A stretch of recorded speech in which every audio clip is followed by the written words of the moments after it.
Viral di media sosial, sebuah video menunjukkan seorang pria yang sedang cekcok dengan seorang pegawai pengisian nitrogen di Kabupaten Sragen.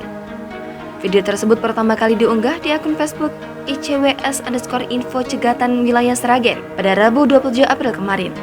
Dalam video yang berdurasi 1 menit tersebut, terlihat seorang pria yang memakai kaos dan celana berwarna hitam berada di depan tempat pengisian nitrogen di SPBU Benersari, Kecamatan Ngerampal, Sragen. Nampak pria tersebut terjatuh dari sepeda motornya, kemudian berseteru dengan petugas pengisian nitrogen yang berada di dalam. Keduanya diketahui tengah cekcok yang kemudian tak lama dipisahkan oleh satpam dan orang yang ada di SPBU. Postingan tersebut mengundang puluhan komentar warganet. Tribunssolo.com kemudian mendatangi lokasi kejadian yang ada di video tersebut, tepatnya di kios nitrogen SPBU Benersari, Kecamatan Ngampral, Sragen pada Kamis 28 April kemarin. Sayang sekali, petugas pengisian nitrogen yang ada dalam video tersebut telah pulang karena shiftnya sudah selesai pada siang hari. Beruntung, masih terdapat petugas yang lain yang bersedia memberikan keterangannya yang juga merupakan teman korban. Kepada Tribunssolo.com, teman korban, Dwi, membenarkan jika orang yang berada dalam video viral tersebut merupakan temannya.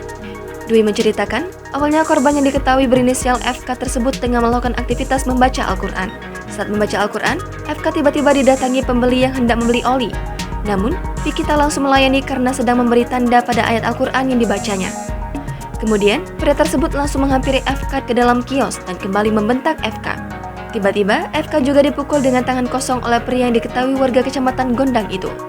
FK yang merasa tidak terima setelah dipukul sempat terpancing emosinya yang menambah panjang adu mulut di antara keduanya.